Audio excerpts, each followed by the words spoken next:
네, 오늘 말씀은 시편 114편 말씀입니다. 시편 114편.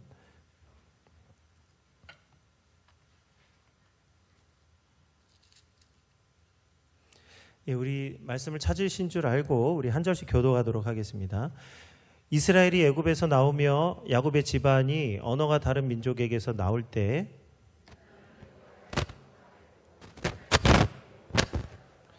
바다가 보고 도망하며 요단은 물러갔으니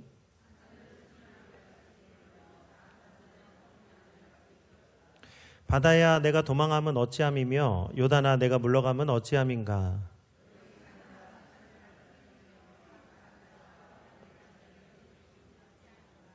땅이여 너는 주 앞 곧 야곱의 하나님 앞에서 떨지어다. 못물이 되게 하시며 차돌로 샘물이 되게 하셨도다. 아멘. 이 시간에는 언어가 다른 민족이란 제목으로 함께 말씀을 나누고자 합니다. 오늘 우리가 함께 나눈 시편은 기본적으로 케투빔이라고 하는 지혜서 말씀입니다. 그러니까 지혜가 담겨져 있는 말씀이라 해서 우리 시편, 잠언, 욥기, 전도서, 아가서 같은 이런 아름다운 시문학이 우리 지혜서입니다. 그래서 시편을 읽으면 우리가 그 속에서 하나님의 지혜를 배울 수가 있습니다. 또 시편을 통해서 하나님을 찬양하고 하나님을 향해서 기도하는 지혜를 배울 수가 있습니다. 시편이 주는 유익을 조금 더 세분화해서 설명하면 첫 번째는 시편은 하나님의 위로를 줍니다. 이 시편에는 기쁨과 감사의 표현도 있고 또 우리 탄식과 고민에 대한 깊은 우리 고백이 또 나오고 또 악인들을 향해서 원수들을 향한 저주와 심판과 같은 다양한 감정을 표현합니다. 그래서 우리는 하나님 앞에 항상 거룩하고 이렇게 뭔가 조심하는 게 아니라 우리의 있는 감정 그대로를 하나님께 쏟아놓을 수 있다는 것에 위로를 받게 됩니다. 어디에도 말할 수 없는, 그러니까 다른 누구에게도 말할 수 없는 마음의 깊은 고민과 상처를 하나님께 쏟아놓는다는 점에서 하나님의 위로를 받게 됩니다. 두 번째는 시편을 통해서 기도의 본을 배우게 됩니다. 우리 시편에는 다양한 기도문이 담겨져 있습니다. 시편 23편에 여호와는 나의 목자시니 내게 부족함이 없다라고 하는 오늘 이런 감사의 기도를 배울 수가 있고 또 시편 51편에 보면 하나님이 내 속에 정한 마음을 창조하시고 정직한 영을 새롭게 해달라고 하는 이런 간구의 기도를 배울 수가 있습니다. 또 시편 13편에 보면 여호와여 어느 때까지니까 나를 영원히 잊으셨나이까 라고 하는 이 깊은 곳에서부터 부르짖는 이 부르짖음의 기도를 배울 수 있어요. 그래서 우리는 이 시인들의 다양한 기도를 통해서 우리 기도의 본을 배우게 됩니다. 세 번째는 시편은 우리에게 영혼의 만족을 주고 영적인 회복을 줍니다. 우리 시편의 말씀을 묵상하기만 해도 오늘 우리가 얼마나 큰 위로와 또 회복이 있습니까? 전 세계인들이 가장 좋아하는 하나님의 말씀이 시편 23편의 말씀이죠. 앞서 말씀드린 대로 여호와는 나의 목자시니 내가 부족함이 없다라고 하는 오늘 이 시편 23편을 가장 많은 사람들이 좋아한다는 것 아니겠어요? 그건 그 말씀에 은혜가 있고 감동이 있기 때문입니다. 네 번째는 오늘 시편 말씀을 통해서 다른 것보다도 더 깊은 하나님의 지혜를 배우게 됩니다. 오늘 이 시편 안에는 하나님을 아는 지식으로 충만한데요.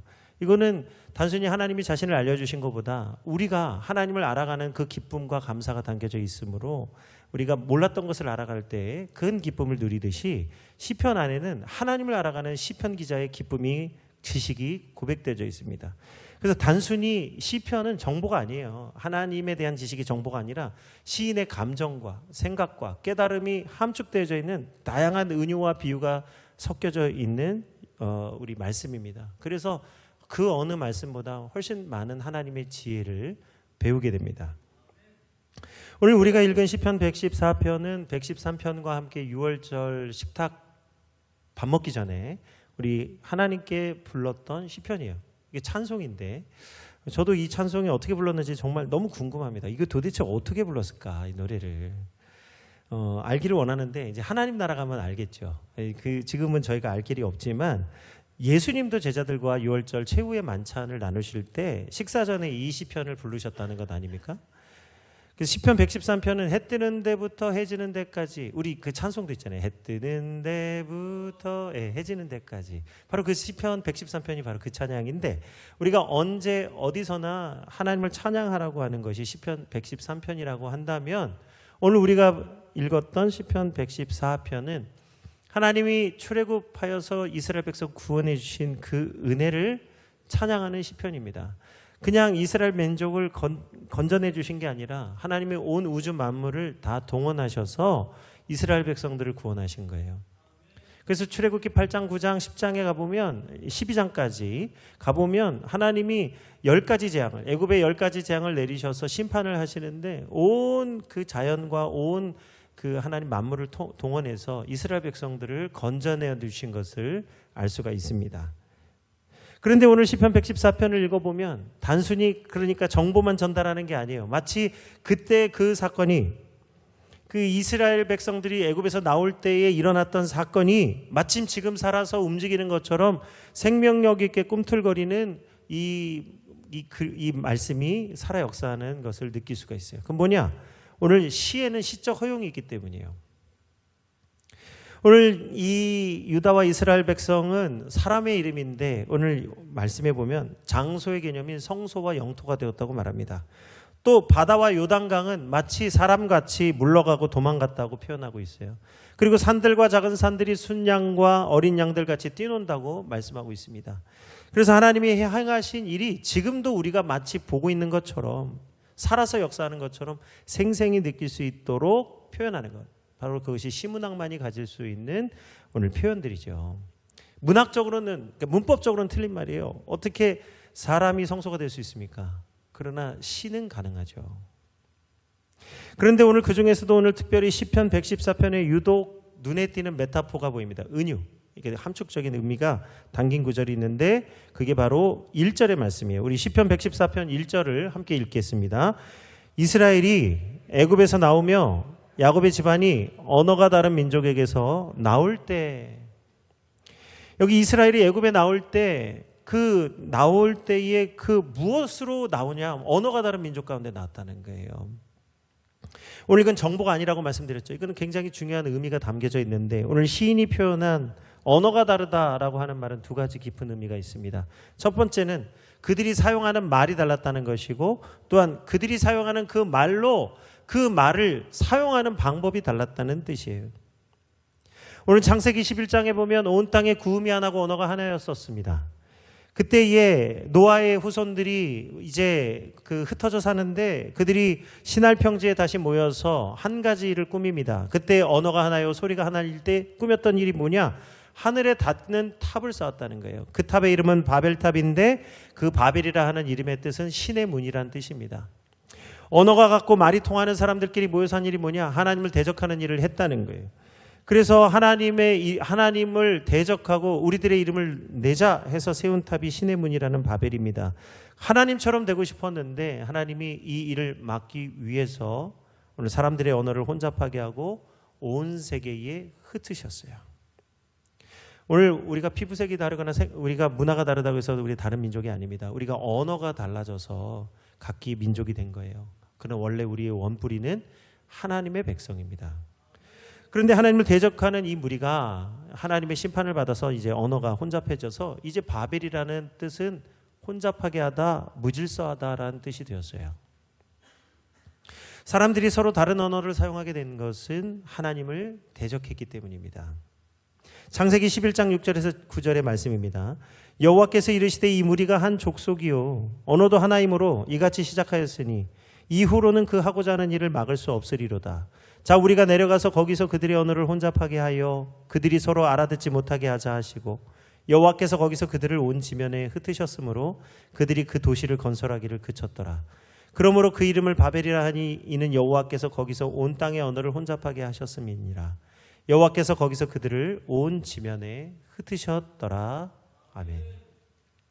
오늘 이 무리가 탑을 쌓았는데요. 이 당시에 탑 쌓는 것은 인간이 할 수 있는 가장 최고의 기술을 가지고 한 일이에요. 가인이 하나님 대적해서 범죄하여 가지고 이제 하나님 품을 떠나게 됩니다. 그리고 그가 한 일이 뭐냐면 성을 쌓는 일을 했어요. 에녹성.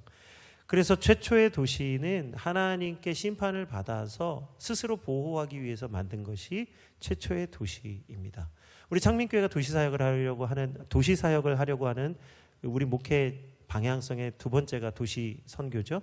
도시 선교를 해야 되는 이유가 있어요. 요나를 니느웨 성읍에 보내셔서 니느웨 성읍에 복음 전하게 하신 이유도 마찬가지입니다. 이 도시가 복음을 들어야만 되는 거예요. 사도 바울도 도시에 가서 복음을 전하잖아요. 도시가 복음을 듣지 아니하면 그 성읍은 하나님을 떠날 수밖에 없습니다. 그래서 오늘 그들이 성을 쌓았는데 하나님의 심판을 받아서 흩어지게 되었어요. 그러니 이제 하나님의 말씀을 듣고 하나님의 음성을 들어야 되는 백성들이 언어가 혼잡하게 돼서 한 일이 뭐냐? 하나님을 알지 못하게 되고 그들이 하나 될 수 없는 민족이 됐다는 거예요. 그래서 이 땅에 전쟁과 반목과 대립이 생겨나게 되는 것입니다.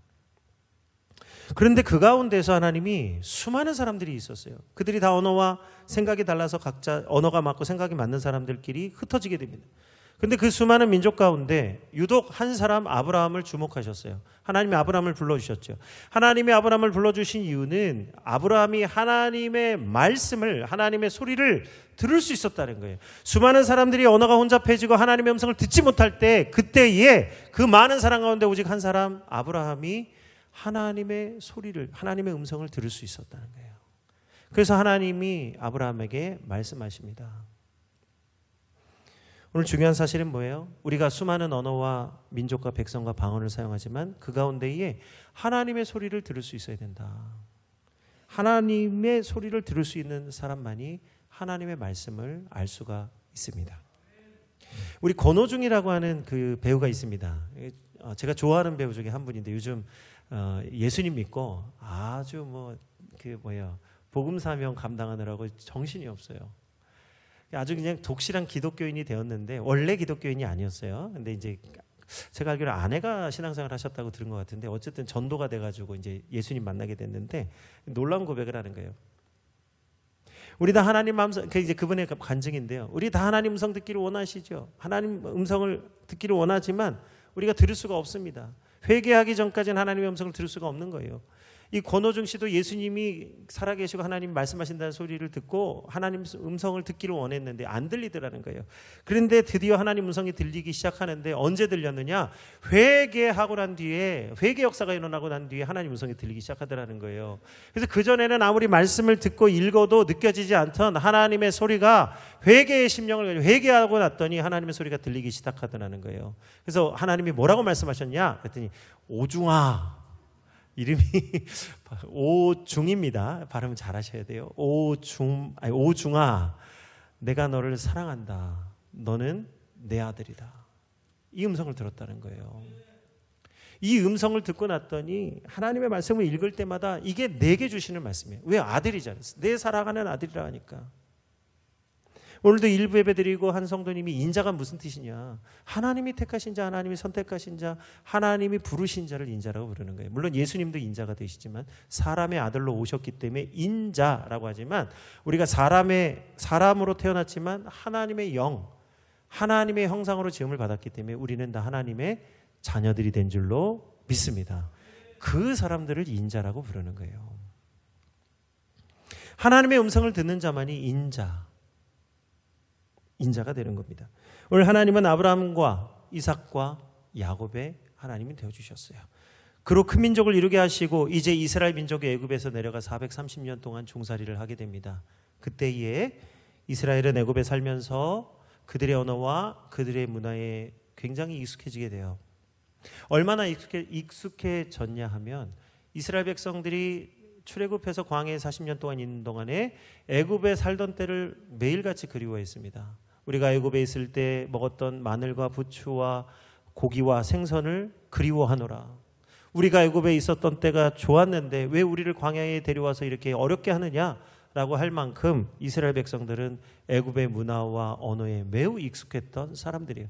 그래서 틈만 나면 하나님이 안 계신 것 같고 하나님께 버림받은 것 같은 마음이 들면 어김없이 우상 숭배하는 길로 들어갔던 것 아닙니까? 이 애굽에 익숙했던 그들의 문화와 언어가 무엇입니까? 애굽의 문자는요, 기원전 3100년 전부터 사용했던 오늘 히에로글리프라고 하는 상형 문자예요.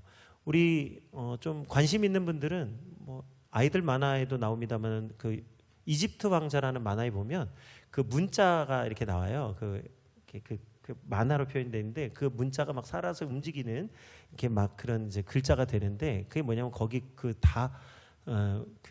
신적인 그러니까 신을 표현하는 언어, 이 왕 바로를 표현하는 언어예요. 그래서 이 상형 문자인데 모두 다 우상의 형상으로 글자가 되어 있습니다. 사람 모양으로 글자가 되어 있고 신의 형상으로 글자가 되어 있어요. 그러니까 쉽게 말해서 애굽의 언어는 우상 숭배하는 언어였다는 거예요.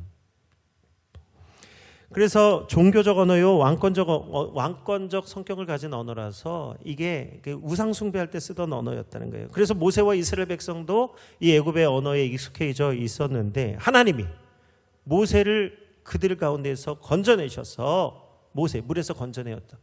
모세를 건져내셔서 먼저 모세를 부르시고 하나님의 입에서 나오는 말씀을 기록할 수 있도록 은혜를 주셨습니다. 그래서 하나님이 모세에게 주신 말씀을 기록한 것이 토라죠. 토라. 율법서. 모세 오경입니다. 창세기, 출애굽기, 레위기, 민수기, 신명기 말씀. 이게 모세 오경. 처음에 성경은 5권이었어요. 그 말씀을 기초로 해서 그 믿음을 가진 역사를 가지고 우리가 열왕기상하, 사무엘상하, 우리 에스라, 느헤미야 이런 역사서들이 기록이 된 것이고 그 말씀을 붙잡고 기도하고 찬양했던 것이 오늘 지혜서의 말씀이 된 것이 그게 구약 성경이에요. 오늘 하나님이 거룩한 언어로 기록된 히브리어를 통해서 하나님의 말씀을 주셨습니다.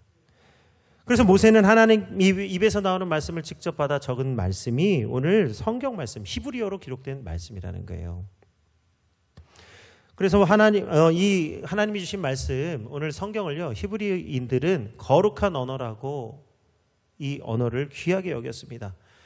그래서 공식적으로 히브리어를 사용하던 이 이스라엘 백성은 남유다가 멸망할 때 공식적으로 사용하던 언어는 사라졌지만 바벨론 포로기에 하나님의 말씀을 기록하고 가르쳤던 율법학자와 서기관들을 통해서 하나님의 말씀이 아름답게 보존된 거예요. 이게 얼마나 귀한 일이냐면 이 히브리어는 하나님의 입에서 나온 말씀을 바로 적은 말씀인데 그 말씀이 오늘 살아서 우리에게까지 전달된 거예요. 그러니까 이 성경의 말씀은 오늘 하나님의 입에서 나온 말씀이 있는 그대로 오늘 우리에게 전파된 거예요. 할렐루야. 뭐라고요? 이게 인쇄소에서 찍은 책이 아니고 이 안에 있는 내용은 하나님이 직접 말씀하신 그 말씀이 바로 그 말씀 그대로를 오늘 우리에게 전달해 주신 줄 믿습니다. 얼마나 귀한 거예요. 이게 살아있는 말씀이에요. 그래서 오늘 성경을 기록한 히브리어는 매우 특별한 언어입니다. 모든 언어가 다 중요하지만 오늘 특별히 히브리어가 굉장히 중요한 특징이 있어요. 첫 번째, 히브리어는 옛날이나 지금이나 변화가 없습니다. 똑같아요. 말씀이 우리 지금 쓰는 우리 한국어 조선시대 말하고 지금 우리 말하고 다르다는 거 아시죠? 지금 우리가 하는 말을 조선시대 사람들이 와서 들으면 무슨 말이야? 라고 못 알아들어요. 말이 너무 많이 바뀌어 있어서. 물론 비슷한 것도 있지만 많은 것이 바뀌어 있어서 의미와 뜻이 다릅니다. 스마트폰이란 말도 모를걸요.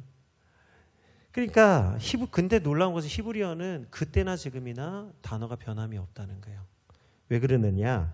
히브리어는 모음이 없고 자음 22개로 구성된 글자인데 오늘 거기에 점과 선을 긋고 기호를 달아서 단어를 표시합니다. 그래서 이 점과 선과 기호가 조금이라도 잘못되면 다른 단어가 돼요. 왜냐하면 모음이 없기 때문에. 그러니까 쉽게 말해서 기역, 미음 해놓으면 이게 우리가 어떤 단어든 될 수 있잖아요. 기역, 미음이라고 써놓으면. 기역, 디귿이라 할까요? 기도가 될 수도 있고 기다림이 될 수도 있고 기다리다라는 말도 될 수 있고 어쨌든 막 다른 의미가 될 수 있는데 히브리어는 그래서 자음만 있기 때문에 철저하게 점선을 이걸 정확하게 기록하지 않으면 말씀이 달라진다. 그래서 예수님도 하나님이 모든 일이 이루어지기 전까지는 율법의 1.1획도 변화될 수 없다고 말씀하신 거예요. 사정이 이러다 보니까 성경을 기록하던 서기관들이 하나님 말씀을 기록할 때 얼마나 정신 바짝 차리고 기록했는지 몰라요. 왜냐하면 자기가 점 하나만 잘못 찍으면 님이 아니라 남이 되니까. 그래가지고 이 점 찍고 선 긋는 거, 이거 정신줄 놓으면 자기도 모르게 틀리는 거예요. 그래서 서기관들은 성경을 기록하기 전에 먼저 몸을 씻습니다. 내가 이 말씀을 잘 적어야지. 그래서 몸을 씻고, 그 다음에 어떤 구절을 기록하려면, 이 성경 말씀 중에 특별히 어떤, 그러니까 하나님의 말씀이죠. 하나님 말씀을 기록하려면 따로 금식하고 기도한 뒤에 말씀을 적었다고 그래요. 또 하나님의 이름을 기록할 때는요, 여호와라는 이름을 기록할 때는 붓을 새로 꺼내서 쓰고 그 붓을 빨고 다시 말씀을 적었다는 거 아닙니까? 그렇게 하나님의 이름을 귀하게 여겼다.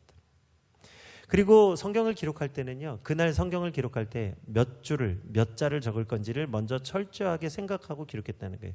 그냥 쓰다가 대충 쓰다가 여기까지 하자가 아니고 처음부터 몇 줄, 몇 자를 내가 적어야겠다라고 계획하고 썼다는 거예요. 그리고 성경을 기록할 때 성경을 다 기록했어요. 마지막에 제일 마지막 글자가 썼는데 앞을 싹 틀렸어요. 그러면 그 부분만 싹 지우고 다시 쓰면 되잖아요. 근데 아니에요. 다 폐기하고 다시 처음부터. 아니, 이게 무슨 무식한 짓입니까? 그런데 그 수정하는 그조차도 틀릴까 봐서 처음부터 다시. 이렇게 온 마음과 온 정성을 다해서, 온 힘을 다해서 성경을 기록했는데 그마저도 또 틀렸을까 봐 서기관이 글 쓴 거를, 그 성경을 쓴 거를 옆에 여러 서기관들이 교차 검증했다는 거예요. 읽었다는 거예요. 이거 틀렸어? 그럼 다시 써야 되는 거예요. 그렇게 철저하게 성경을 기록했기 때문에 지금 현존하는 성경이요, 아주 오래된 사본이 있습니다. 세상에서 가장 오래된 책은 성경인데요, 이 성경이 가장 오래된 사본과 현재 우리가 읽고 있는 이 성경의 오차가 거의 없다는 거예요. 그러니까 하나님의 입에서 하셨던 그 말씀이 있는 그대로 우리에게 전파된 것입니다. 얼마나 감사해요. 성경을 얼마나 귀하게 여겼으면 하나님의 하신 말씀이 있는 그대로 오늘 우리에게 전파된 것이죠. 그러니까 성경이 하나님의 말씀이고 이 하나님의 말씀을 우리가 믿을 수 있는 것입니다.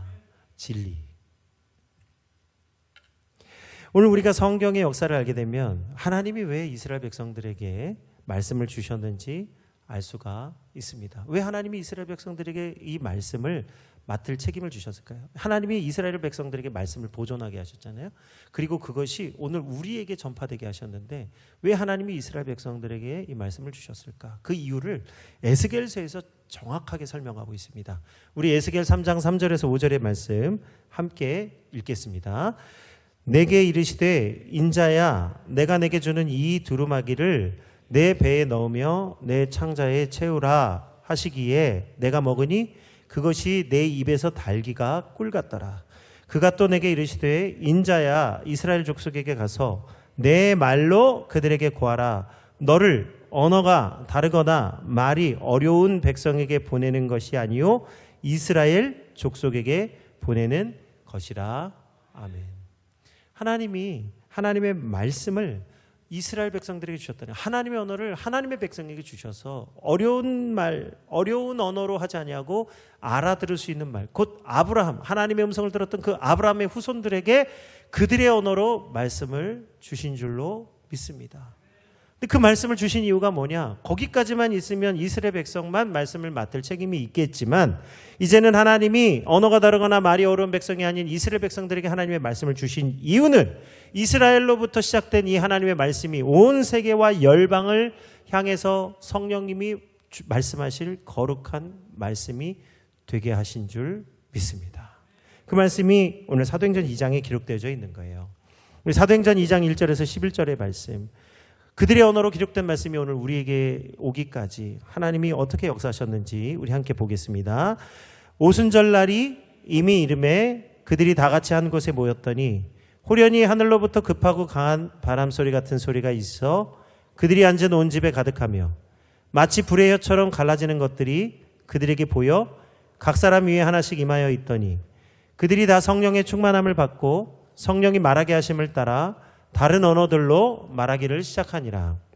그때에 경건한 유대인들이 천하 각국으로부터 와서 예루살렘에 머물러 있더니 이 소리가 나매 큰 무리가 모여 각각 자기의 방언으로 제자들이 말하는 것을 듣고 소동하여 다 놀라 신기하게 여겨 이르되 보라, 이 말하는 사람들이 다 갈릴리 사람이 아니냐.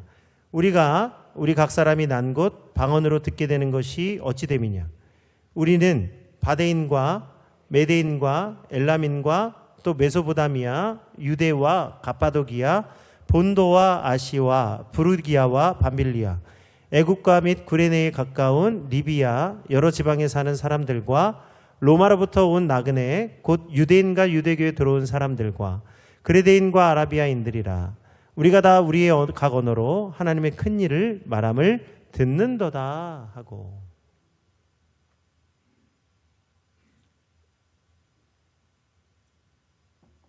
오늘 이제 하나님이 이스라엘 백성들에게 맡겨주신 하나님 말씀이 이제 성령님을 통해서 온 세계 열방 그들의 언어와 방언으로 전파되게 하여 주셨습니다.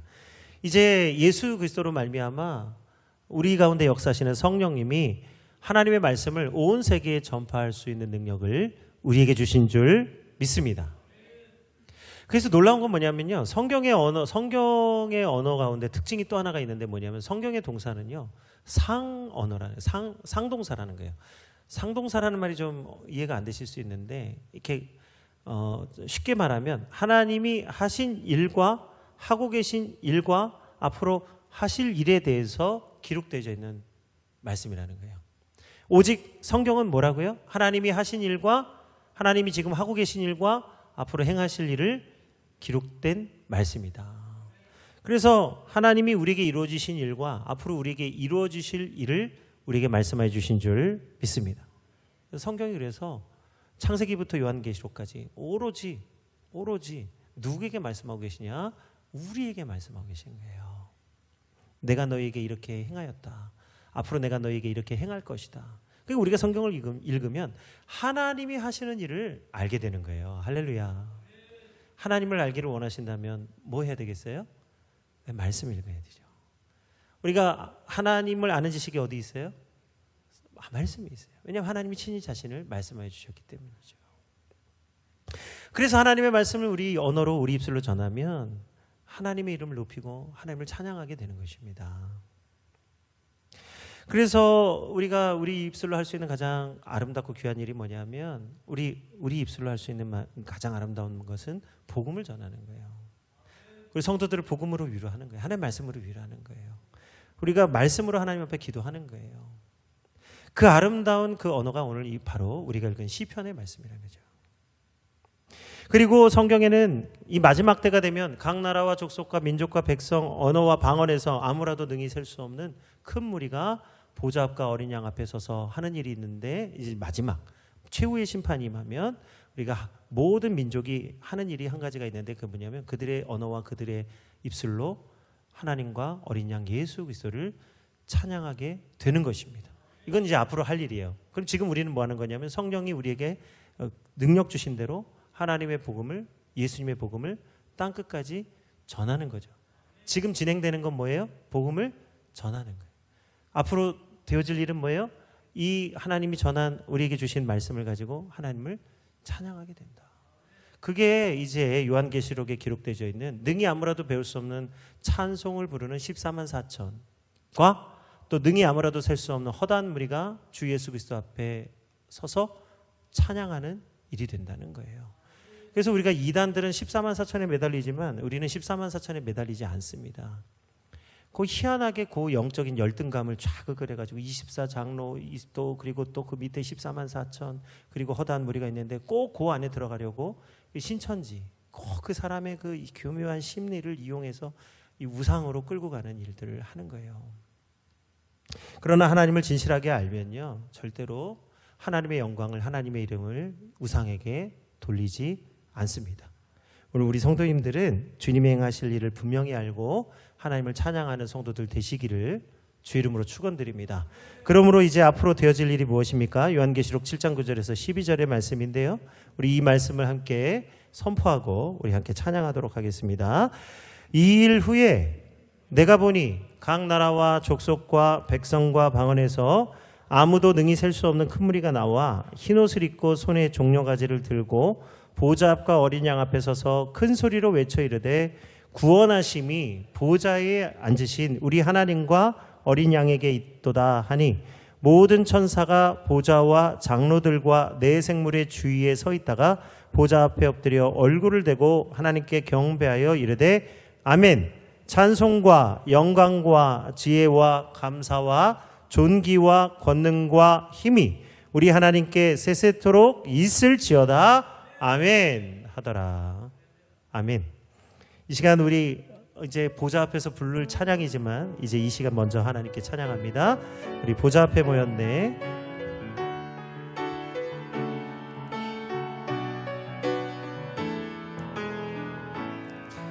우리 보좌 앞에 모였네. 함께 주를 찬양하며 하나님의 사랑 그 아들 주셨네. 그의 피로 우리 구원받았네. 십자가에서 쏟으신 그 사랑 강같이 온 땅에 흘러 각 나라와 족속 백성 방언에서 구원받고 주 경배드리네. 구원하심이 보좌에 앉으신 우리 하나님과 어린 양께 있도다. 구원하심이 보좌에 앉으신 우리 하나님과 어린 양께 있도다. 다시 한번 우리 보좌 앞에 모였네.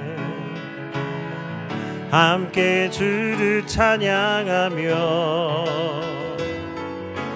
하나님의 사랑 그 아들 주셨네. 그의 피로 우리 구원받았네. 십자가에서 쏟으신 그 사랑 강같이 온 땅에 흘러 각 나라와 족속 백성 방언에서 구원받고 주 경배드리네. 구원하심이 보좌에 앉으신 우리 하나님과 어린 양께 있도다. 구원하심이 보좌에 앉으신 우리 하나님과 어린 양께 있도다. 구원하심이 보좌에 앉으신 우리 하나님과 어린 양께 있도다. 구원하심이 보좌에 앉으신 우리 하나님과 어린 양께 있도다. 어린 양 찬양하리. 어린 양 찬양하리. 내 평생 그 하나로 충분해요. 어린 양 찬양하리. 내가 주의 임재 안에서 어린 양 찬양하리. 어린 양 찬양하리. 내 평생 그 하나로 충분해요. 어린 양 찬양하리. 내가 주의 임재 안에서 우리 마지막으로 한 번 더 찬양합니다. 어린 양 찬양하리. 내 평생 그 하나로 충분해요. 어린 양 찬양하리 내가 주의 임재 안에서. 이 시간 우리 함께 기도하기를 원합니다. 내 입술의 모든 말과 내 마음의 묵상이 주께 연락되기를 원하며 감사로 제사를 드리는 자가 하나님을 영화롭게 한다고 말씀하신 것 같이 우리 마음의 묵상과 우리 입술의 고백이 하나님께 연락되기 원합니다. 하나님의 말씀을 우리 마음밭에 삼게 하시고 심게 하시고 그 말씀을 기초로 기도하고 찬송하고 우리 성도들을 권면하고 온 세상을 향하여 복음을 전파할 수 있는 우리 복된 성도들 다 될 수 있도록 우리 주 이름 부르고 함께 기도하겠습니다. 주여, 아버지 하나님 감사합니다. 오늘 우리에게 하나님의 말씀을, 살아있는 말씀을 우리에게 전파하게 하시니 감사합니다.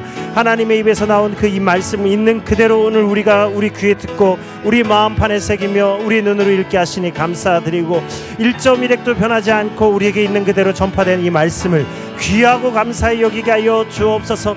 세상은 빠르게 변하고 아버지 하나님, 세상은 하나님 정말로 많은 것들이 사라지고 또 새로 생겨납니다. 그러나 하나님이 우리에게 주신 말씀은 영영이 살아서 푸른 마르고 겉은 시드나 하나님의 말씀은 영영이 서리라 말씀하신 것 같이 오늘 하나님의 말씀이 오늘 있는 그대로 우리에게 전파되게 하여 주셨으니 이 말씀을 있는 그대로 믿고 의지하게 하여 주시고 말씀을 아버지 하나님 온전히 순전히 믿고 하나님 순종하며 듣게 하여 주옵소서. 순종이 제사보다 맞고 듣는 것이 순양의 기름보다 낫다고 말씀하여 주셨사오니 하나님의 말씀을 듣고 순종하는 자, 하나님의 말씀을 듣고 행하는 자가 되게 하여 주옵소서. 그리하여 믿음을 완성하며 믿음으로 하나님의 선한 사업을 이루며 하나님 믿음에 하나님 옳은 행위를 행할 수 있는 우리 모든 창민의 재단들이 다 되게 하여 주옵소서. 이 지역에 흩어져 있는 수많은 영혼들을 구원하게 하여 주시고 하나님 우리 이 도시를 향하여 하나님의 복음을 들고 선포하게 하여 주옵소서. 이 도시 안에는 좌우를 분별하지 못하는 12만 명이나 되는 수많은 영혼들이 있습니다. 아버지 하나님 세계 열방을 향하여 하나님의 말씀을 감대히 증거하게 하시고 담당하게 하여 주옵소서.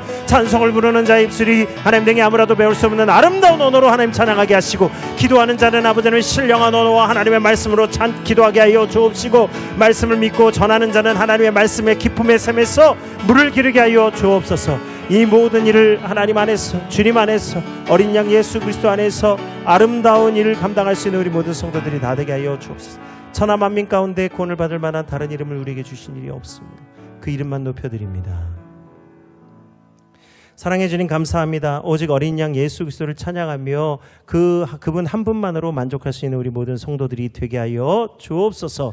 특별히 하나님 우리에게 거룩한 말씀을 주셔서 각 나라와 민족과 백성과 방언 가운데 보좌 앞과 어린 양 앞에 서서 하나님 찬송하게 하시니 감사합니다. 우리 이 아름다운 찬송, 우리에게 주신 찬송을 주께 돌리며 하나님 나라에서도 영원토록 하나님과 기뻐하며 찬송할 수 있는 하나님 백성 되게 하셨으니 이 아름다운 하나님의 말씀을 온 세계, 온 열방에 전파할 수 있는 아름다운 성도들 되게 하여 주옵소서. 우리 입술을 하나님 붙잡아 주시고 깨끗하게 해주심에 감사드리고 주 예수 그리스도 이름으로 감사하며 기도드립니다.